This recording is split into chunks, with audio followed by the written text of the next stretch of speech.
endangered species of bird, white-naped tit or Parus nucleus in Gujarat and Rajasthan. He is the founder in charge of Center for Desert and Ocean, CEDO Trust. And as part of being CEDO Trust, he organizes nature education camps and bird-focused activities. Various other projects he is involved with, like native tree afforestation, safe drinking water for school students, working with nomadic people, providing portable solar lights, and other nature education camps. So, before I hand over to Sir, I would like to mention that after his talk, there will be a question answer session, and you can put your question answer in the chat box, and we will take up the questions one by one. So, thank you so much, sir. Over to you. Thank you. Yes. Namaste. My name is Jugal Tiwari, and I am settled in Kutch. Belong to Rajasthan, and I am in Kutch for more than 25 years. I live in Motivirani village, and as the introduction was given about me, I happen to work with Bombay Natural History Society and like the place very much. Was working in Bunny grassland area on the bird migration study project and grassland ecology project. So now I run a homestay for bird watchers based in Motivirani, and my main work is on the birds, migratory birds, and uh, the avifauna, other avifauna resident birds of Kutch. We also keep observation on the mammal life of Kutch, and we have many species of mammals in Kutch. Kutch Peninsula is very interesting. It is India's largest district, occupying an area of say 45,612 square kilometer. It's a unique region which lies on the migration route of palearctic migrants, and because of its diverse form of habitat, the district of Kutch has, you find the bird life, the avifauna of Kutch is very rich. In about 350 species of birds are found in Kutch, and there are many resident species like white-necked tit, which is endemic and vulnerable. And I happen to have worked on this species in detail. We have published articles and research paper on this species. Observing the region of Kutch over last 2.5 decade, what we have found is the species survival depends on the condition of habitat, which is because of many reasons slowly getting pressure or deteriorating because of many reasons. What one call as development may be destruction for a species habitat. And as far as tropical thorn forest of Kutch is concerned, we are observing lot of damage due to agriculture expansion, due to excessive windmill installation, uh, dream project of government to have many windmills here. So the habitat is deteriorating slowly, and because there is no habitat, the species will surely get affected. The tropical thorn forest of Kutch is slow growing, and it requires lot of attention for the conservation of this habitat. And through our bird watching, bird focused nature tourism, we are trying to tell the world that if you want to conserve the species, you need to conserve the habitat. So the district of Kutch has got diverse habitat, as I said. The coastline of Kutch is 352 kilometers long, which is like 1650-kilometer long coastline in entire Gujarat.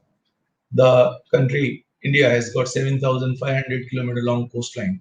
So one single district of Kutch having such a long coastline, intertidal mangrove mud flats are there. We call it West Mangrove Reserve Forest, where we have three species of mangroves growing: Cereus stagel, Rhizophyra micronata, and Avicennia marina. So these mangrove habitat provide excellent spawning ground for fishes. We have many interesting species of birds overwintering here, including the crab plovers, oyster catchers, waders in huge numbers. These mangroves provide excellent nesting site for the resident birds, and mangroves, as everybody knows, are the spawning ground for fishes. So the life of fishermen also depend on the health of mangroves. And in Kutch district, we have mangroves from Koteshwar up to Jakhau. These are the areas that's the area called West Mangrove Reserve Forest. Then the Gulf of Kutch, Mandvi Mundra area, and many mud flats and islands have good mangrove. So the conservation of mangrove is also important in Kutch. Many ports and jetties are coming up. We know development is also necessary, but when huge mangrove chunks are, cut, then we lose the habitat. So any development is there, those companies are supposed to be planting these, doing afforestation of mangroves. Now coming to the run of Kutch, the great run of Kutch, there is no counterpart on globe. Lieutenant Barnes said there is no other place on planet Earth which can resemble the run. Entire district of Kutch, which is like I said, 45,612 square kilometer in expanse, 45% of the total landmass of Kutch consists of the Great Run of Kutch only, which is more than 23,600 square kilometer. And there are many baits. The high raised ground in the Great Run, these baits remain dry or rest of the area is submerged underwater, and they provide excellent habitat, staging habitat, breeding for the greater and lesser flamingos, and the migratory birds land there. There are McQueen bustard observed on such beds. So these are unique habitats in the Great Run of Kutch. When the run is like a shallow lake in monsoon, when it dries, it leaves the salt encrusted area, which look white, and they call it as white desert. Basically, it is salt encrusted area, and the Great Run is unique.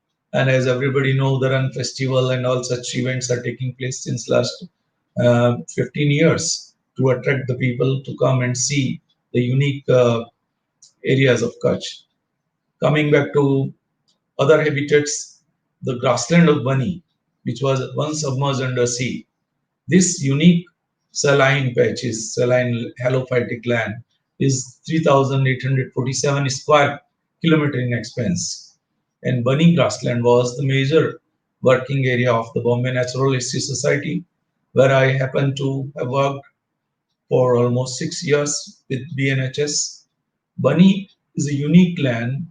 No, Bunny means Bunny Hui. Locals call it as a land of saints. It's a low-lying mud flat, alluvial soil is there. They call it as grassland, but mostly the helophytic vegetation like Salvadora persica or Mishwak, toothbrush tree, Suada fruticosa, Cressa critica, and Sazes grow in Bani. There are many low-lying areas which are called dunds in Bani, like Chari Dund, Vekaria Dund. There are other wetlands which vary in sizes. These are all monsoon water bodies, monsoon-based water bodies. So when the monsoon is successful, whole area is squelchy and underwater. And as the time goes, these wetlands provide excellent habitat for the migratory birds, which come in huge number crossing the run of Kutch. These palearctic migrants, huge number of ducks and waders overwinter here. Talking about the main importance of Bunny, the grassland of Bunny, support a huge congregation of common cranes. These common cranes or Eurasian cranes come from Mexico, from Siberia and Central Asia, and like Mongolia, where they breed. These cranes, the estimated number around Charidan wetland, Charidan Bird Conservation Reserve, the estimated population of common cranes is about 40,000. Like one single huge population, which is overwintering around Fulay, Hero Hill, and Charidan Wetland Conservation Reserve, is can be seen in Bani, and it is so well-known area that the International Crane Foundation in Baraboo, Wisconsin, took a note of the wintering common cranes congregation. The other wetlands of Bani also support huge congregation of common cranes, and forest department and local NGOs, all other need to support the conservation and see that these cranes wintering areas are preserved. Cranes arrived around 17th to 19th of September every year, and they leave by second week of March. So talking about the importance of Bani from the avifauna point of view, Bani is really very, very important landmass which should be preserved for posterity. It should be declared as a World Heritage Site. The wetland inside Bani, like Charidand, which is 80 square kilometer in expanse after good rain, is a bird conservation reserve, the first community-based conservation reserve where locals enjoy their traditional rights of using the nearby grazing areas and access to water. So Charidand is one important wetland conservation reserve, and the forest department and NGOs are trying to see that Charidand is declared as a Ramsar Convention site, a wetland of international importance. Anytime, like when forest department conducted the bird count around Charidand, the species number we have checklisted is 228 species of birds uses Charidand and the adjoining habitat, nearby habitat, which are many times tamarix dominated areas or the reeds and the grasslands. The number of birds in a good after a good monsoon can exceed 200,000 birds, out of which only common crane is about 40,000. These are estimated population numbers, and to watch the huge number of cranes wintering here, the International Crane Foundation (ICF), uh, the whole team came to see the cranes here, and they wrote about the you know uh, importance of Bani grassland and the number of cranes wintering here. Other birds, if we talk about the avifauna, there are many interesting water birds, and like the white storks are there, Dalmatian pelicans winter in huge number, the rosy or great white pelicans. Many times we have seen up to 2,000 of them in the wetland, and the other areas around wetland like Salvadora persica or Miswak toothbrush tree dominated areas are very good for the species like Grey Hypocoleus, which is now in India seen at 2, 3 different locations, but only reliable site to watch the Grey Hypocoleus, a single genera species which come from Middle East to winter in Kutch, and they arrive around 12th of November and they go back by 20th of April. So the Grey Hypocoleus is such a species. It's Hypocolini family, and the bird watchers from around the world have come to watch this species, and we had the pleasure to accompany birders from almost say 48 countries to see this interesting species. The male and female look different. There is a sexual dimorphism in this species. So there are other species like Stolexus buschet, which come to overwinter, which is nobody knows where the Stolexus buschet or white-browed buschet where it breeds, but the Saxicola macrorinca or the white-browed buschet is seen in Bani grassland. There are many other interesting species like Asian desert warblers are seen here, the red-tailed wheatears, the sociable plovers. We have seen maximum 58 of them in Bani grassland, and the RSPB team, Royal Society for Preservation of Birds, they came for 5 years every year to see the wintering population of sociable plover. As we all know that they breed in Kazakhstan and their population is dwindling. Sociable plovers or sociable lapwing is about 3,000 in wild left.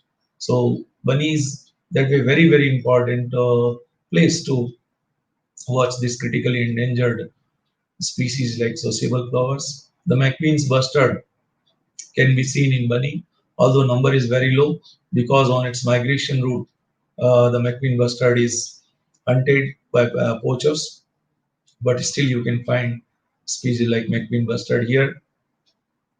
And talking about the other species which inhabit or use the bunny grassland as the habitat, the mammalian, coming to mammal fauna of Kutch and mainly the bunny grassland. The mammal life or mammalian fauna of Kutch is very very rich. I think this is one of the district in India where five species of wildcats can be seen. So we have a small population of leopards in the hills like Matanamad or in Roha area or in the Lodai hills in Dinodar. So this small population of leopards still surviving in Kutch. We have a small population of caracal observed in Kutch. This caracal is different from African caracal. I have seen four times caracal in Kutch in wild, and as I was telling that if we preserve the habitat, we preserve the species. As it is said in Merchant of Venice by Shakespeare that if you want to take my life, take the means whereby I live. If you want to preserve the species, we need to preserve the habitat. The habitat, caracal and other cats, some of the other cats occupies tropical thorn forest. We have a small population of rusty spotted cats also surviving in Kutch. And this species was reported by my colleague Vaibhav Mishra first time, and it was considered a new mammal for Kutch. Rusty spotted cat occupies smallest cat of the world, occupies varieties of habitat ranging from Pachmari Hills to Kana and near Gir and such area. But Kutch appears to be very dry and low rainfall area. But surprisingly, we have a small population of this enigmatic, very shy, smallest cat of the world, rusty spotted cat here.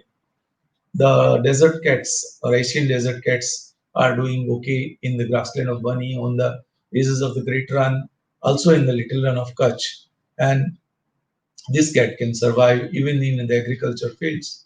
And we have seen many times the roadkills of Asian desert cats.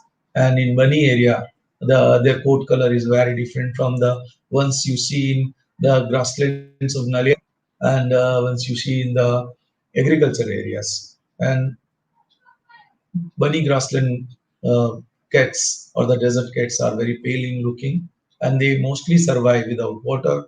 And their main prey base is desert birds and small Bandicoota bengalensis. The fifth species of cat is jungle cats. Jungle cats are found around Charidan in the grassland areas, in the hills, and this species is observed all over Kutch. So five species of wildcats in one single district is phenomenal, and their habitat is still okay, but we really need to preserve the habitat for the conservation of these species. A small population of talking about the wild canids, wolf, Indian wolf, is on the verge of extinction everywhere because of the conflict between the cattle herders and the because wolf kills the sheep and goat, and many time the herders poison them or smoke the dens of these wolves. I have seen in 1990 with uh, uh, Mr. Jala, Professor Jala of the Wildlife Institute of India, six wolves around Charidand area. And wolf now is really seen once or twice in a year, and we have seen wolf in Khadir area or Dholavira area in Bani, and their number is really going down. The other canid species in Kutch is we have small population of desert foxes surviving on the edge of the run. They are doing relatively better in Little Run than the Great Run of Kutch, but desert foxes can be seen on the edge of the run where there is no water to drink. These creatures survive on the metabolic water. Their main prey base is during summer is all the rodents like Indian field mice, Mus baduga, uh, Pterandica, Marianus ariani, the desert birds, the Indian gerbils, and the migratory birds, the ground roosting migratory birds. We have Indian fox or the Bengal fox, the black-tailed tip one, is doing okay in Bani. They are seen more commonly than the desert foxes. So the mammal fauna, now coming to herbivores. Kutch district is also having good number of um, black-napped hares. The Lepus nigricollis kutchensis. It's a subspecies confined to Kutch area, and they are sometimes trapped by local poachers. But the hares play a very important role as a prey base for many species. And in Bunny grassland, we have a small number, but hares are mostly seen in the thorn forest and in the Nalia grassland area and scrub areas of Kutch. We have a small number of chinkaras surviving in the hills, tropical thorn forest area in Bani. Uh, Close to the hills, chinkaras can be seen, or the Indian gazelles can be seen. We have Narayan Sarovar Chinkara Sanctuary. Still, there are small number of Indian gazelles can be seen in the limestone ravine areas in the thorn forest, like near Baranda and nearby Sangi cement areas. There are some thorn forests where these gazelles can be seen. Where wild boars doing okay because of the tropical thorn forest and because of the prosopis dominated areas where nobody can penetrate those thickets. So there we have wild boars and nilgai doing okay. There is a small, reports of poaching of wild boars and of um, Neil guys, but the situation is not that bad. Forest department is very active, and the local NGOs and bird watcher. We have a very good bird watchers community, wildlife photographer community in Kutch. So because of the awareness, because of the media, local media is also the newspaper and the television media very active. So the poaching pressure is relatively lower than other areas. And recognizing the importance of the wilderness of the Kutch, the culture of Kutch, art and craft, everything. The Discovery Channel team took a note of that, and they made an hours-long documentary called Reveal Run of Kutch. If you happen to have seen that documentary, in that we also did some work. We helped the team, and this documentary really talks about the importance of Kutch region. Even National Geographic team, under the leadership of Mr. Kalyan Verma, a very well-known wildlife conservationist filmmaker, they came and stayed 11 days, at our center, and they took some very rare footage of Asian desert cats and cranes and the white-necked tit and the important fauna of this region. And that documentary was known as Secrets of Wild India Desert Lion, and it was very popular.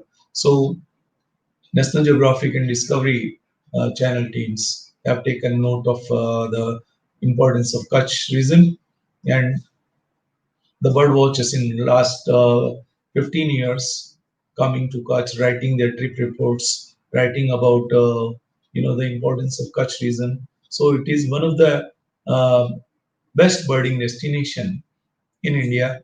Like you have Arunachal, you have Mishmi Hills in Nagaland, and many other areas of India which are recognized as best birding destinations.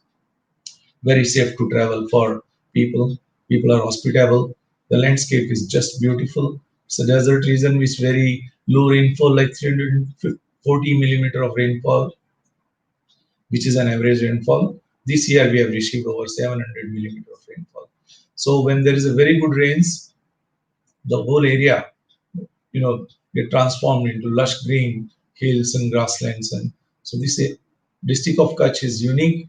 Because of many of its facilities, the the herpetofauna, the amphibians, they're also unique. The insect life is not studied in much in detail.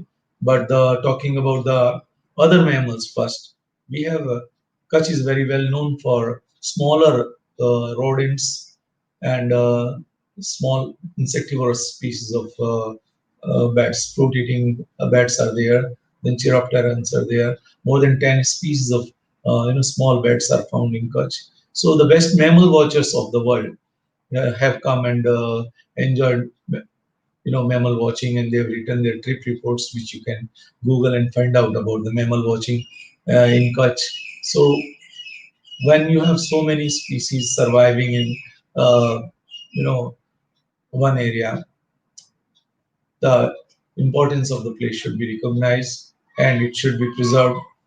Now I would like to talk about the snakes and the lizards of this region. We have a syncrate here, the common crate, the black cobra, and the saw-scale viper as venomous species found in Kutch. Saw-scale viper is very, very common, and there are everywhere few snake bites reported from Bani and from other regions. Non-venomous snakes, we have quite a lot of them here.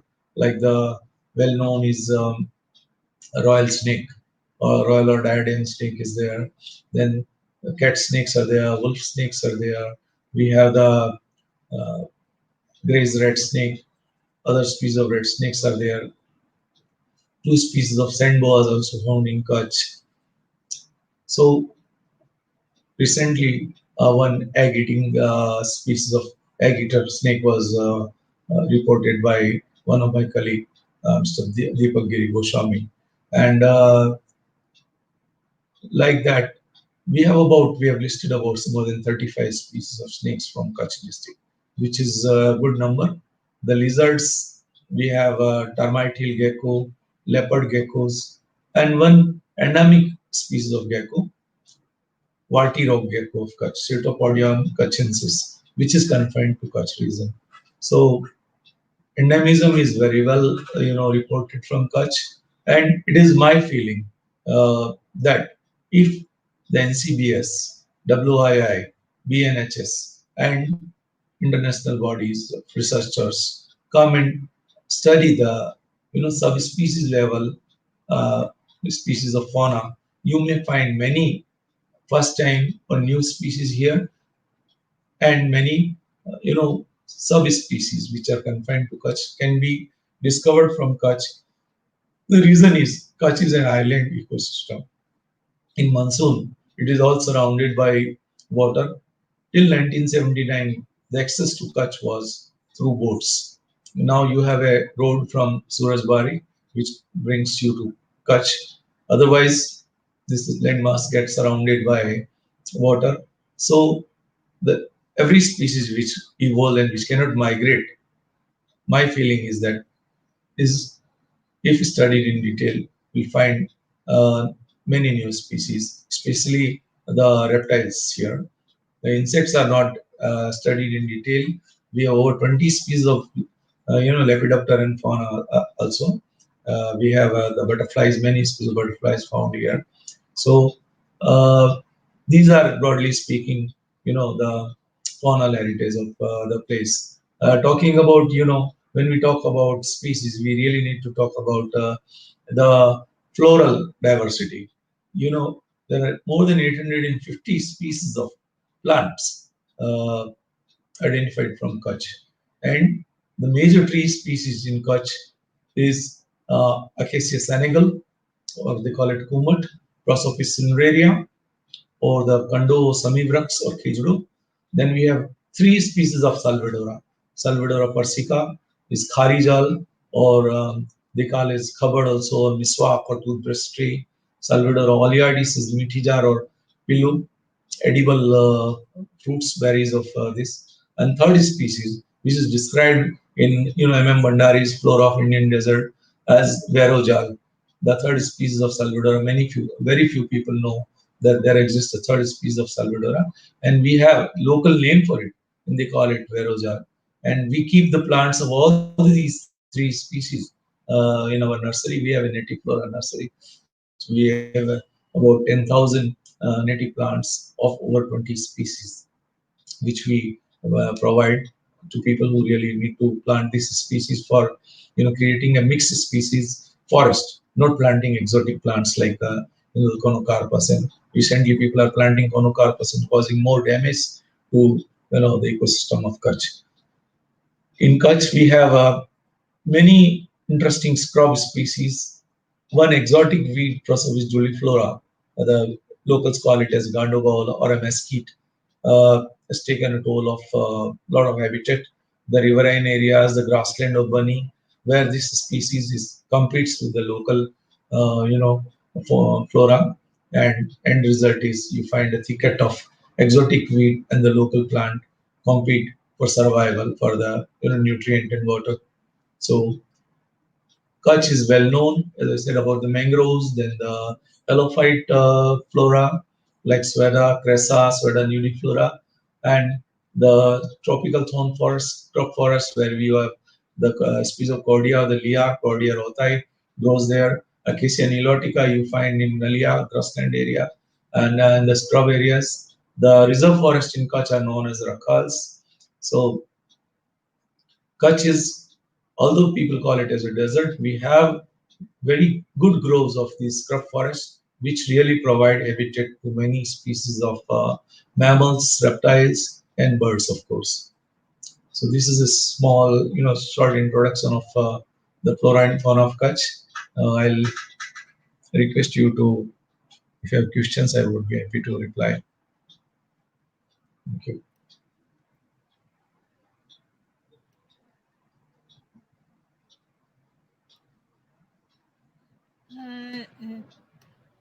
Thank you. Thank you, Jugalji. I would also request you to please talk something about the wonderful conservation work you are doing, especially with the locals, especially as far as the plantation is concerned. Yeah. Okay. See, having worked in Kutch for almost 25 years, in between um, I was away for 4 years. But I come from Rajasthan and I love this place very much. So I thought I will settle down here and will try to do something with my team, my family. So we had set up a small NGO, a registered trust known as Center for Desert and Ocean, SADO Trust, in 2005. And through this registered trust, we started planting trees, working with local people, like schools. And as I said, we have a small Netiflora nursery. So since 2005, we are into plantation of the native tree saplings, and we took the help of young students, teachers, because there are many hands, helping hands, and people who really need to understand what is the importance of trees. The biggest service to planet Earth, according to me, is plant right species of tree. There's a lot of plantation effort going on all over the world, and with good intention, people plant trees. My request is wherever on earth you are, try to plant the species which is growing there since ages, and that you can find out easily. Your grandfather, your the elder village elderly people, and the local college botanist can tell you.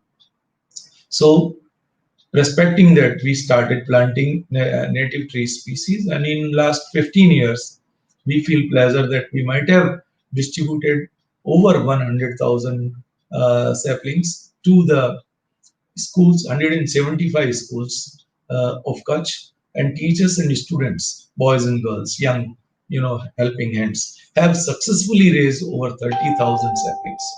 And those are now well-grown trees. And schools which were like not having many shady trees, students now sit under the shade of trees, and like some of these schools have turned into Gurukul sort of, green small oasis. This is all by the efforts of the students. Because if we only keep on planting, there's no fun. We really need to inculcate or share the idea of planting trees to our young generation, to farmers, the villagers. So we provide the plants to schools, farmers, and villagers. And every monsoon we do this because monsoon season is the best for planting trees. And slow and steadily, people have raised huge number of trees, and every year we keep, new schools keep on asking that we want to plant more trees, and in many cases we have taken truckload of trees to new schools where they have huge compounds to plant saplings. Same schools, we found that the drinking water quality was not good, salinity of water was higher than the permissible limit given by World Health Organization. Many places more than 800 TDS, total dissolved salt in water. So students were complaining about some problem, health hazards. We through our trust tried to install RO plants. I know RO. We studied much in detail. We took the help of experts. The excess water from RO was given to the plants, and 175 these schools we got the RO filter installed, and school management take care of the maintenance of these ROs, and same schools are given plants. So about 20,000 students are enjoying safe drinking water in Kutch through the effort of our SEDO Trust. And whatever we know about Kutch, uh, our team, which consists of my son Shivam Tiwari, my wife Anupama Tiwari, my colleague Vaibhav Mishra, who happens to be my brother-in-law also, and we all conduct nature education camps in Kutch. And through the fundings which we receive as donations to our trust, we have so far conducted 155 one-day nature education camp for these nearby village schools. And there also, these camps are in the monsoon season, after monsoon till October. And we have introduced the various ecosystems which I talked about: the grassland of Bani, the wetlands, the tropical thorn forest, the mangroves, the run of Kutch, to all these school students, 30 to 40 boys and girls, students from nearby village schools are taken in 4 to 5 vehicles to such destinations, where also we plant some saplings or do seed sowing, and not too much of knowledge giving, but just while playing, we try to uh, introduce them to the beauty of birds, the beautiful nature, plant identification, and we try to tell them that this is ours, either we preserve it or we destroy it. So students really are very positive, and some of them promise to take science, biology, and become naturalist or scientist. So, which is like slowly every year we do this in 155 days, morning till evening.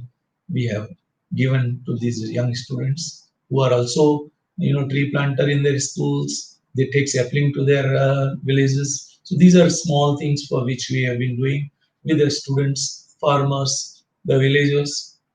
We have even taken plants to the border security forces campsites, where campsites are near to the salt and encrusted areas. We have provided them Salvadora persica saplings, so that that is the only species which will grow in hypersaline soils, and they have also converted their surroundings or their living places, outpost, into green area. Having worked in Bani grassland, we found that the nomads, like the Fakirani Jats or the Savlani Jats, the nomadic shepherds, they are our conservation partners. They provide us a lot of information about wildlife, about poachers also. This information we pass on to forest department. So we thought we must do something for them. We have provided portable solar lights, so far more than 350 portable solar light, each costing 1,800 rupees or so, to these families who camp in wilderness. And these solar lights last for 5 hours, can be charged using the solar panels, and they can charge their mobile, because in Bani there is no electricity where these people camp. And if there is a medical emergency, snake bite, or any health hazard, any problem, these people can call. Because of the good mobile network, they can call to 108, the mobile, the ambulances or nearby village, and immediate help can be provided to these families. So we found that this is really very, very important thing for the nomads, and they in turn are very friendly and providing us information. This is how we are trying to do something for the area which we love a lot, and we work some other works like taking the help from the local industries, environment friendly people like the Agrocell Industries owner, Mr. Deepesh Shroff said, and Mr. Prasant Tiwari of USV company. It makes the medicines for diabetic people. They have provided us funding for cleaning Bani. You know, there's an annual pilgrimage in Bani every year, like all the Mela, all the festival which we have, where huge number of people congregate together, and they pollute the area by plastic. So Bani area is such an eco-fragile zone, such a beautiful grassland where about 200,000 people pass every year in March, April, and there are camps organized for them to provide them food, and you know, which is an annual phenomena. But the end result is there is a lot of plastic pollution.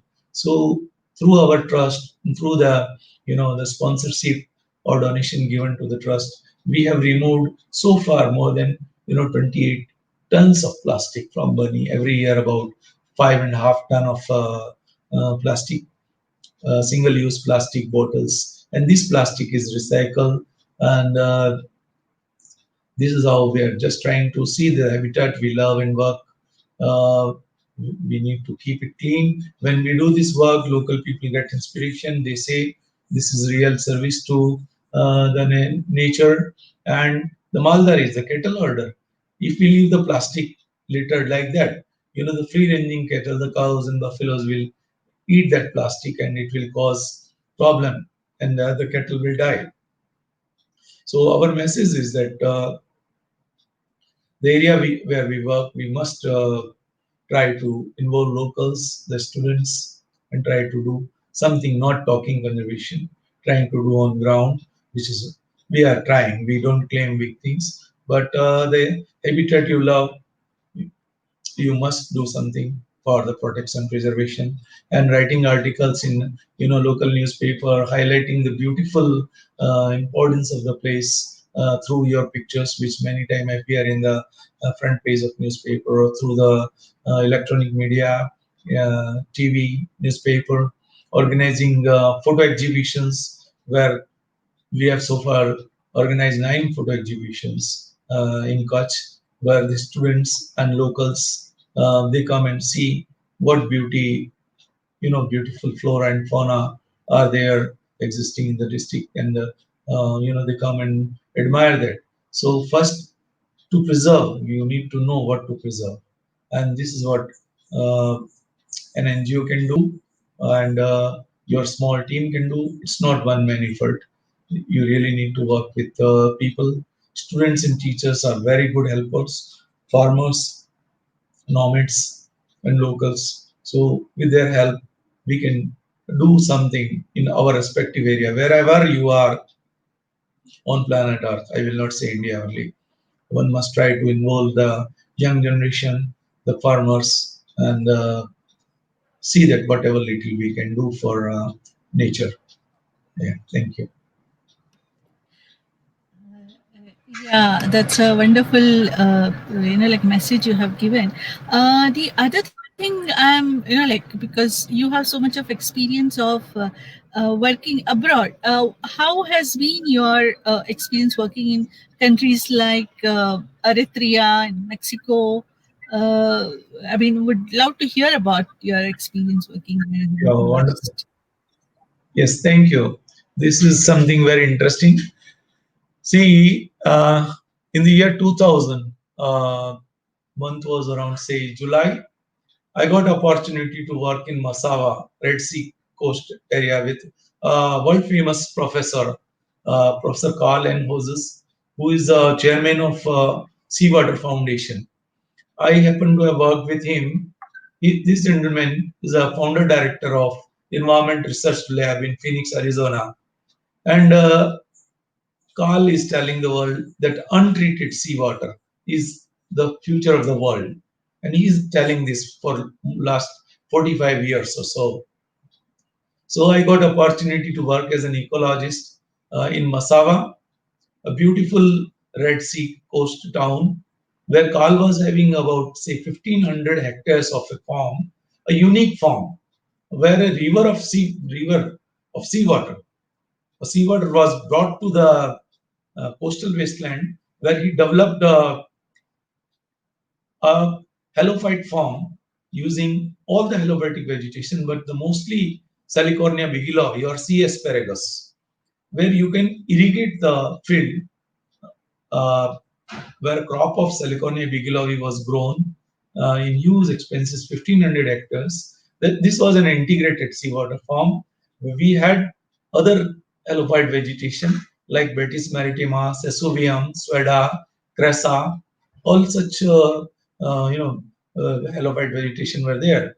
And Carl was trying to tell that the coastal wasteland, 3.5 million hectare of land in Eritrea itself, was lying, as a coastal salt encrusted wetland, wasteland. Sorry. So Carl's he did project in Dubai, Abu Dhabi, even in India, in Kutch also he did project. And according to him, you can have an integrated seawater farming where you can have animal husbandry section, you can have aquaculture section. In aquaculture, shrimp farming, tilapia and milkfish farming was there. The water was brought from the sea to the mainland, where created huge seawater wetlands were created, and where the fish like milkfish and tilapia were reared as food. The mud uh, ponds of shrimp were created. Now, when we talk about shrimp, people will say it's always controversy that shrimp farming, people were releasing water back to the sea. This model of Carl houses, no water went back to the sea. It was all, recycled and integrated farming took care of the waste from the shrimp and fish farm was best for the crop of halophytes like Salicornia. So he was exporting the tips of Salicornia, which is used as a sea salad. We were growing shrimp and milkfish. We were having mangroves, inland mangroves of three species: Seriopstegal, Rhizophorum micronata, and Avicenna marina. So we had 500,000 mangrove plant nursery, huge, in situ nurseries in the intertidal areas, in the seawater mangrove forest where they are, Flamingo Park we call it, where the widows of the war, 9 ethnic groups of Eritrea. Everybody knows Eritrea is on the Horn of Africa, a small nation, very beautiful. Like in Kutch, we have unique culture. Eritrean culture is also very important, very interesting, where 9 ethnic groups like Balen, Afar, Saho, Tigrinya, Nara, Hidarab, all these Tigray, Tigrinya, all these communities, 9 different ethnic groups live there and they love their freedom. So these Eritrean groups were fighting for the freedom with Ethiopia.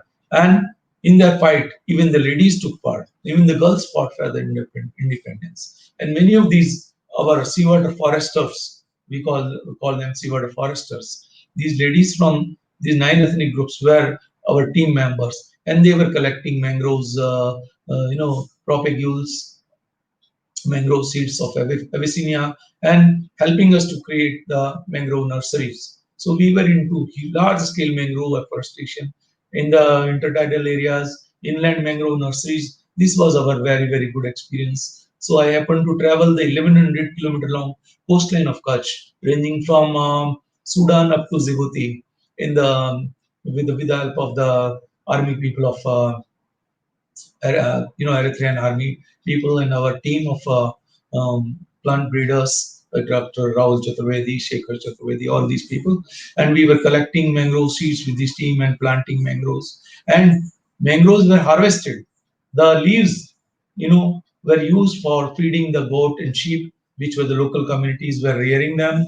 The fish was the food, shrimp was food, the goat and sheep were provided, the fodder from halophytes, and we were making aquaculture feed using the seaweeds like Gracilaria and Sargassum. These two seaweeds which come ashore with the drifting, the tides. We were collecting the seaweeds, and our plant, experts in Sol Kedzen, our nutrition expert, was there. So they prepared a cattle, so the aquaculture feed. So all these things were prepared there, and shrimp and milkfish tilapia feed was prepared there, and we our created seawater wetlands and the bird walks we prepared there. We had a good population of ospreys coming to overwinter there. They were even nesting there, and we had very good population of migratory birds around our seawater created wetlands. So that was very interesting project we had in Eritrea, where being a small nation, people, expatriates, and all the politicians, the president of some country or the ministers, and used to come and visit. And I was in charge taking them to birdwatch, introduce them to the importance of created seawater wetlands, where we had pink-backed pelicans were there, ospreys were there.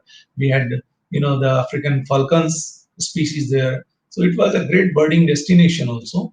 And I was running a Eritrea birding at yahoogroups.com, a Yahoo group, and trained some of the local Eritreans as bird guide. And I feel so good to tell you that some of these my colleagues are now full-time bird guides in Massawa, and because of highlighting the importance of the place, finding some new species there, because this small country was engaged in freedom for their independence. And when we were working like it was independent nation, got independence just 12 years back at that time. So I happened to have worked 3 years in Massawa, Eritrea, travel crisscross the country, visited their Marsa Ibrahim, Marsa Gulbob, the best mangrove ecosystems there, the mangroves near Esseb. Happened to have traveled to the tip of Djibouti and till the tip of Sudan. So having interacted many ethnic groups there, I even picked up the language Tigrinya. I was very fond of learning languages. I was started speaking a little bit of Afar language also. It was a wonderful experience working 3 years in Massawa, Eritrea, and uh, luckily I was getting good remuneration also. That money I saved, and that fulfilled my dreams in Koch. Having that amount of money, I set up my Sedo Trust here. And when I worked in Arizona for some short period, and in Mexico, Bahia, Quino, Gulf of Mexico area, Quino Bay area, there also, it was a great time watching birds. And how I kept my NGO, the trust name Sado. This is an interesting story. There I met one lady who was running Intercultural Center for Desert and Ocean. Uh, Also, they call it Sado. And I thought I will go back to Kutch and I will start an NGO or a trust, and I'll name it Center for Desert and Ocean. And we'll not call it CEDO, we'll call it Shadow, because you are in a desert and you need shadow in a desert. And how can you create shadow? By planting trees. So having worked 4 years with these for this NGO, Seawater Foundation, I came back to Kutch in 2004. Then lived 1 year in Mount Abu. I first thought I will spend some time in the hills. I studied Green Munia there, published a paper also. But I was missing Kutch, so came back to Kutch and bought a piece of land, and in half an acre land. I have my residence and a homestay, Sado homestay for birders. 3 years I struggled to get birders. People were not knowing about it. So there was no website, and internet was not that popular. But slowly people came to know about Kutch and our existence.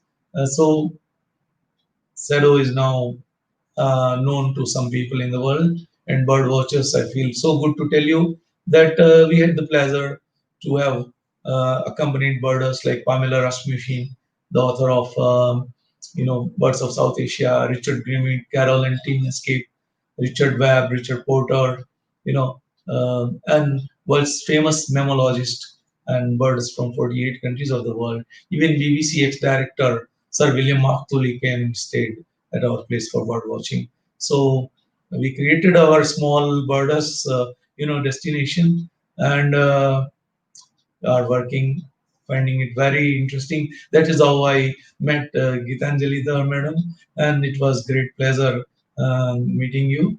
And this is how this thing interview is happening. So I'm so glad to, I have met all of you. Thank you. Yes, Jugalji, it was wonderful. I still remember the wonderful, hospitality we enjoyed at your place. Yes, and thank you for taking time off and making this a short talk for us. One thing I wanted to know is, are you for your, especially your the conservation work? Would you be interested in partnering with other NGOs if they want to, like NGOs like or social organizations like Rotary? Yes, yes, yes, it will Okay, be pleasure. okay. Yes.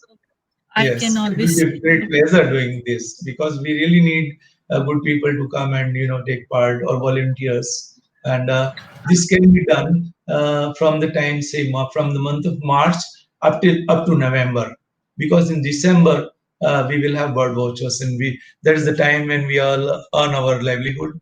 But rest of the time we will be very happy to do partnership, invite Yeah, guests, because and do some yeah, work. it's very Yes. interesting about the RO project that you are doing, because whatever the waste water, it is being again utilized to grow the plants. So that's very interesting, I felt. Yes, yes. Thank you. Yeah, and also one more interesting thing, you were talking about the conservation work in Eritrea as far as the mangrove is concerned. So why can't we replicate such conservation works in India? Yes, you're right. See, I I participated. Hello? You're I participated. I took a part in one of the international. No, I think, yeah. Hello, can you hear me? Hello. Yes, yes, yes. See, in Gandhinagar, there was one international conference uh, on these xerophytes and mangroves. I took part in that, and I shared my experience in what one can do in Kutch, sharing the experience of Eritrea and Mexico. There, I talked about halophyte farming and how one can create inland mangrove nurseries and in situ mangrove plantation. I interacted with a lot of local NGOs, and whenever some people contact or invite me to take part in such seminars and conferences, I do share my experience. Uh, in Kutch, I can really help to plant mangroves because I have a good experience working myself in the mud with the local Eritreans. So how to create mangrove nursery, we really had very good experience doing so, creating mangrove nurseries. Yes. Okay, that's wonderful to hear. I think probably we should touch base more on that front. There's somebody some Facebook. Okay, there's a comment. Thank you, sir, for wonderful session, and thanks Gitanjali there for arranging it. Sharmishta, you can check if anybody has got a question. Uh, I don't find any question here on StreamYard. Yeah, Um, go ahead. so, so what to do, because there is no question on StreamYard.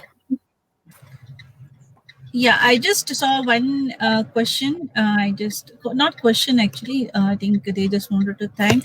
Let me just check on the YouTube. 1 second.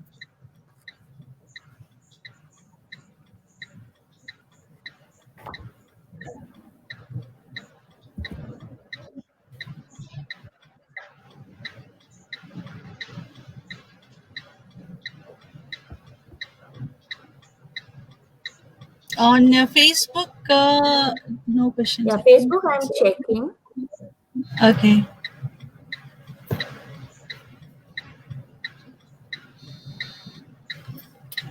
Yes. I don't find any. Network is also slow.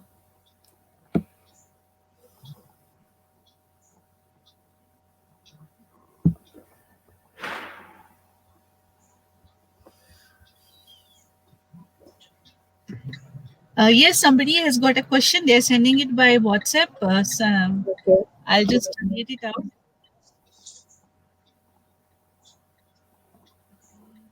Okay, Manik has mentioned. Thank you, sir, for wonderful session.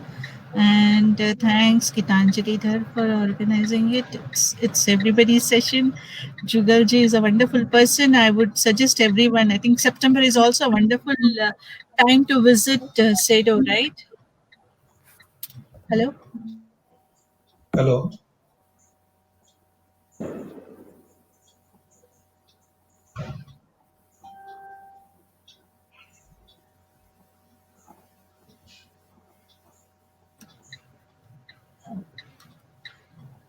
Yes, there is a question from Nischal. He wants to know how do renewable energy like windmills harm the birds? Okay. Very good question. See, the transmission lines of windmills. Uh, Talking in context to Kutch, Kutch is largest, Asia's largest wind park, and there are thousands of windmills which have come, more than 5,000, I can say. The transmission lines are not insulated, and practical thing like what happened in Kutch, I will give you an example. Two female bustard collided, got electrocuted with windmill transmission lines, and the regular reports of peafowls, birds with large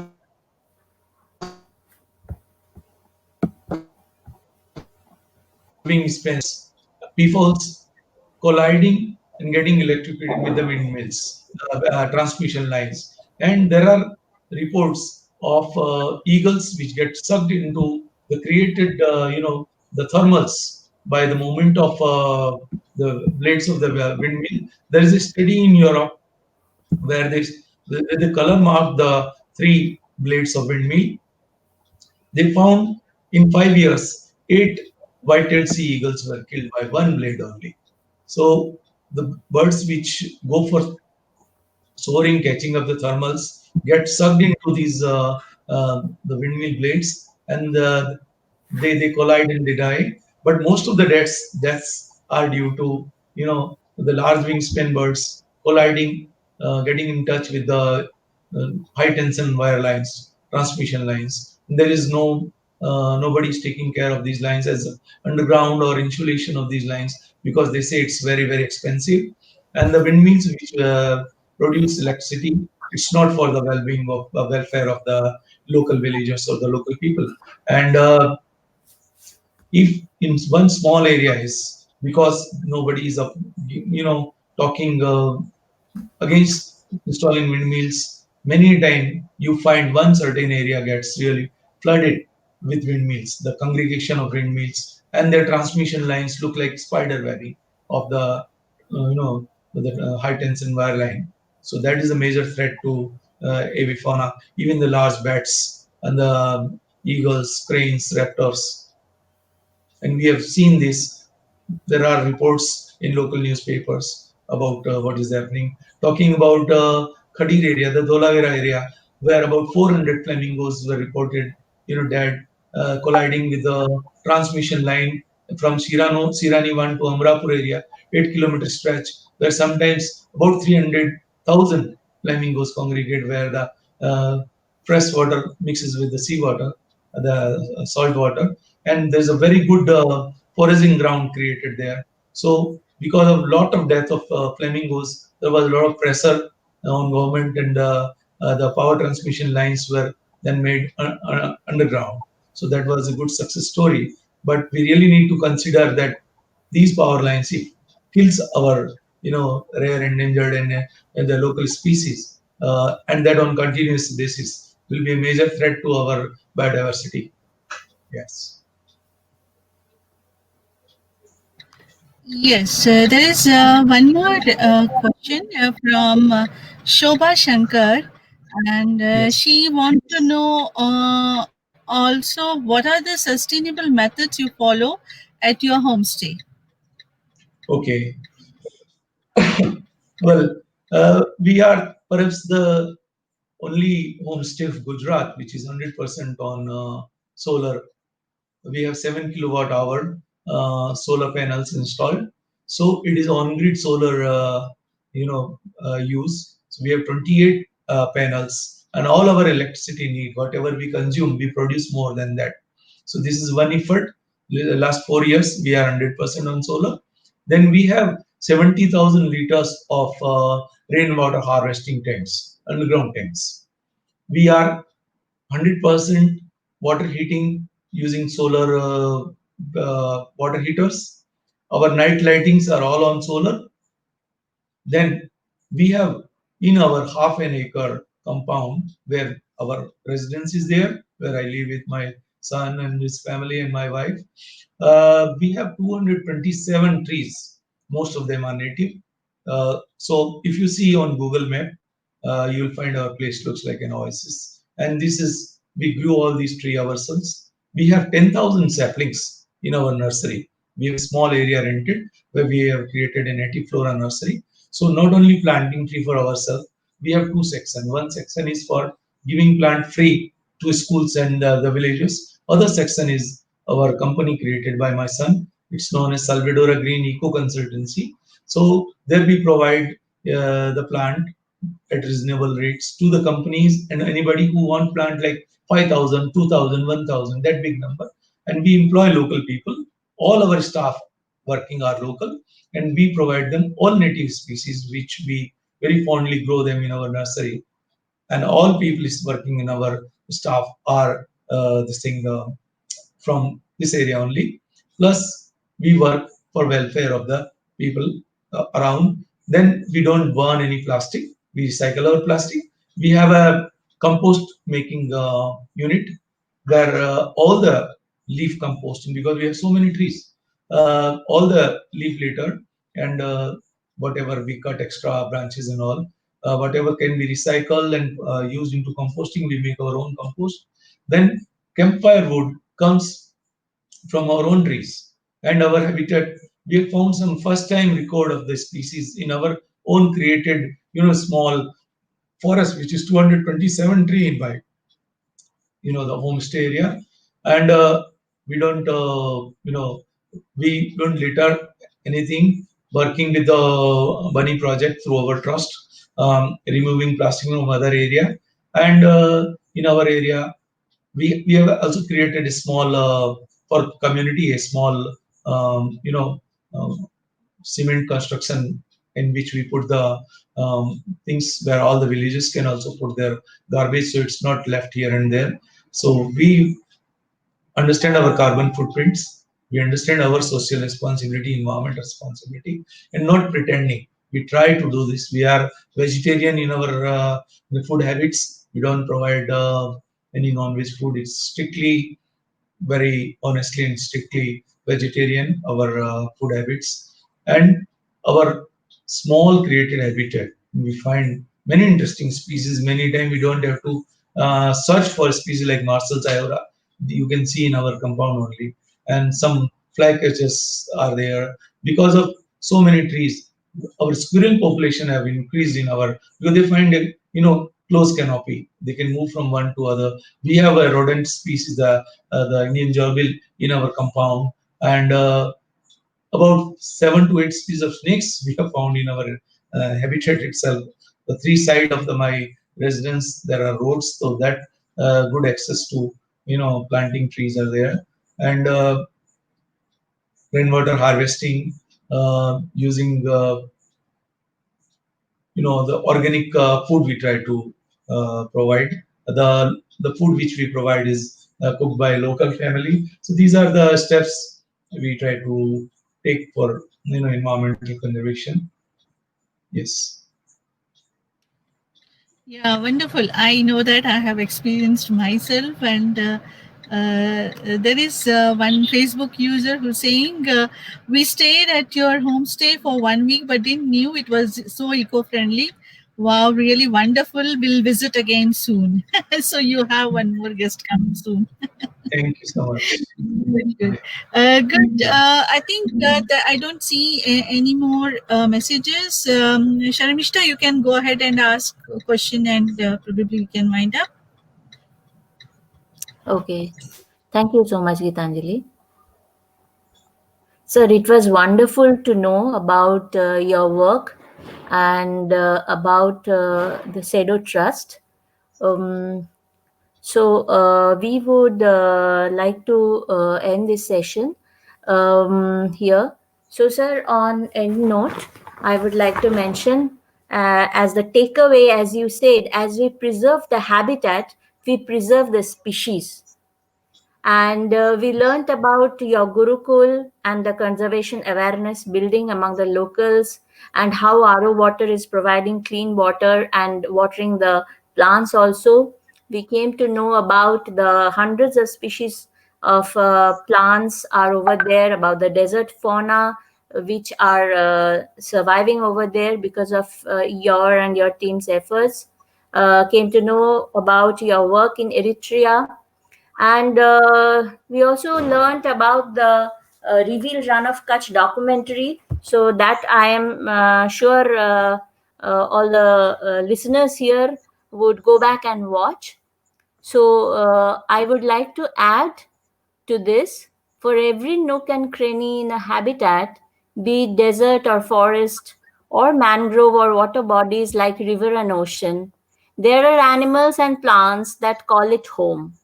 Conserving and revitalizing them ensures both animals and we have a healthier future ahead.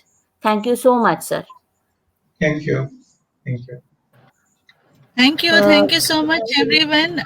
Yes, thank you so much, Sharmishta, and I thank everyone. And I also like to mention here that this talk was in association with Fellowship of Rotarian Wildlife for Conservation. We invite like all the Rotarians or people who want to join Rotary and be part of it and do wonderful work together. Probably we can tie up with the wonderful work that Jugalji is doing in the desert, because I think, like as bird watchers, we are so enamored. Like there's so much of information about, like places like Mishmi Hills, Eagle Nest, as Jugalji was saying.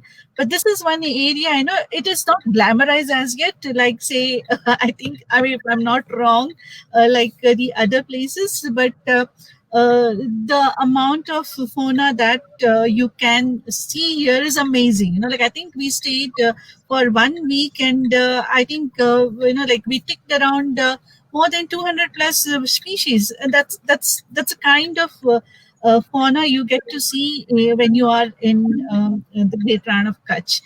Thank you, Jugalji, again. Thanks a lot. And hope to come and visit Sedo again, and have a wonderful stay and a wonderful sightings there. Thank you once again. Pleasure. Thank you so much.